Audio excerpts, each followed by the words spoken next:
What is going on, guys? It is Bucky and welcome to another fantastic tutorial, and this is actually the 8th intermediate Java tutorial. And in this tutorial we're going to be learning how to convert lists to arrays and arrays to lists and a bunch of other good stuff like that. So the first thing you're probably wondering is, alright, why would I want to convert an array to a list or a list to an array? Well, Java has different methods. Hold on, let me move my microphone. There we go. Java has certain methods that you can only do to arrays and certain methods that you can only do to lists. So sometimes you need to convert them back and forth depending on what you need to do the data. So let's go ahead and, actually that's the name. Let's go ahead and start out by making an array. String, I'll name it stuff, and just put a bunch of stuff in here. I'll put like babies, watermelon, and make sure you spell it like watermelon. And let's see what else. Regular melons, you definitely need that in there. And fudge. So that's good enough. You make sure it's like more than 3 or something for a good demonstration. So now we need to build a list that contains all of the stuff in the array. So let's go ahead and build a linked list, and of course this was imported in Java util. That's why we're able to use this, and we're going to cast string because that's what type of data we're going to be working with, and we're going to name it the list so we won't get confused.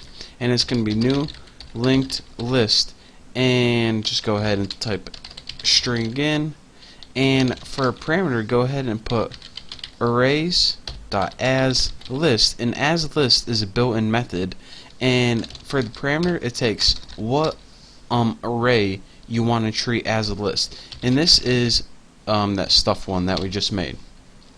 So what this line of code did right here is pretty much we created a list containing the stuff array. So we pretty much just changed this to a list using the asList method, and we did this because whenever we change an array to a list, you can now use list methods on it. So if you try to use list methods or collection methods on this array, you can't because it's not a collection.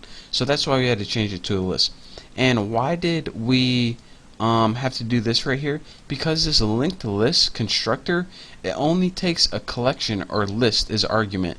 So we had to change this to a list, and we can just pass it an array in here. So now that we use as list, it pretty much looks at it as a list, and then we're able to pass it in as an argument. So if you got that down, then you should be good for the next part of the tutorial. That's probably the most confusing thing.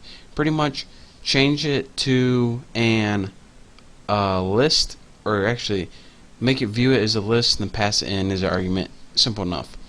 And now what we can do is we can use list methods on this new list. So now we got a list and an array, which is pretty much the same exact thing. So let's put the list dot add pumpkin. There we go. Make sure you spell it totally wrong because we don't care. And now what we can do is we can add other list methods. So we can put like the list dot add first, and of course, you know, this is a list method, not an array method, so that's why we're able to use this. And let's put like first thing. So whenever you do regular add, it automatically adds it to the end of the list, and you can do other cool methods that you can only do lists and not arrays, like add it to the beginning of list. And of course this wouldn't be possible if we only treated it as array, so that's why we needed to convert it over to a list to do these cool methods. So now that we got it to a list, you're saying, alright, well the thing, Bucky, is that I actually need that array to do other stuff such as enhance for loops and stuff like that. Well, the cool thing about this is once you're done treating it as a list and doing all the stuff you want to do, you can actually convert it back to an array. So let's go convert back to an array, little comment right there.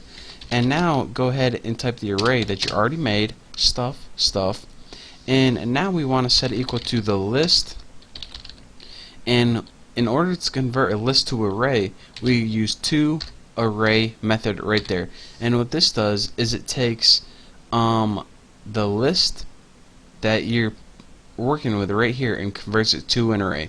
So parameters, go put new string and put the list dot size, and this is going to be the size of your array is equal to the size of your list. Obviously, you probably want to do this every single time. So now you converted your list back to an array. So here we have an array. Here we converted it to a list. Then we did some cool stuff to the list. Now with our new and improved list, we converted it back into an array called stuff. Don't believe me? I'll print it out. So let's go ahead and put for string x as stuff, and this is pretty much just looping through the array. System out, I hate that little insert thing, printf, and for our parameters, let's go ahead and just put something real easy, string and x. So what this is going to do is pretty much just print out our array. So okay, and it says first thing, babies, watermelon, melons, fudge, pumpkin. So again, it took this original one, babies, watermelons, melons, fudge, which is here, baby, watermelon, melons, fudge, and it added a first thing to the beginning and a pumpkin at the end. And again, it did that while it was a list, and then it converted it back to an array.